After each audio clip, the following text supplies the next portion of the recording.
साथीहरू good morning हैन। मलाई आज एउटा कुरा सेयर गर्न मन लाग्यो मेरो अनुभव। हरेक मान्छेले आफ्नो अनुभव अनुसार आफूले भएको कुरा अनुसार हैन त्यो अनुसार चाहिँ हरेक कुराको परिस्थिति व्यक्तिको मूल्याङ्कन गर्छ जस्तो लाग्छ कि हैन। यदि तपाईँ भित्रदेखि खुसी हुनुहुन्छ अनि तपाईँ एकदम खुसी हुनुहुन्छ, खुसी भएको वातावरणमा हुनुहुन्छ भने तपाईँले अरूको खुसीमा पनि खुसी हुन सक्नुहुन्छ, अरूको खुसीलाई पनि खुसी देख्न सक्नुहुन्छ र त्यो खुसीलाई चाहिँ तपाईँले अझै बढाउन खोज्नुहुन्छ हैन।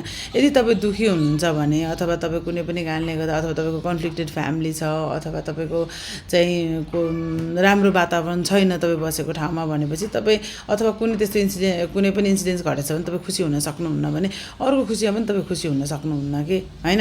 अनि खुसी हुन सक्नुहुन्न। अनि अब कतिजना चाहिँ कस्ता पनि हुन्छन् भने भित्र सबै चाहिँ बिग्रेको छ भन्नाले वातावरण राम्रो छैन, घर परिवार राम्रो छैन, तर बाहिर चाहिँ एकदमै म राम्रो छु, मेरो एकदम ठिक छ भनेर देखाउनेहरू पनि हुन्छन् हैन। त्यस्तो हुनेहरू चाहिँ कस्तो हुन्छ भने बाहिर देखाउँछन् तर भित्र मनदेखि खुसी हुन सकेका हुँदैन, अरूको कुरामा पनि अरूकोमा खुसीमा पनि खुसी हुन सकेका हुँदैन अनि अरूमा पनि खोट देख्ने हुन्छन् कि हैन।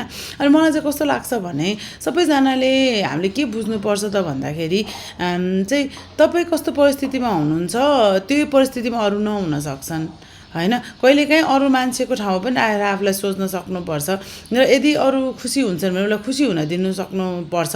तपाईँ खुसी हुनुहुन्न भनेर भन्दैमा अरू दुखी हुनुपर्छ अथवा तपाईँ खुसी हुनुहुन्छ तपाईँ खुसी हुन्छ भन्दैमा अरू पनि खुसी हुनुपर्छ भन्ने चाहिँ छैन कि हैन।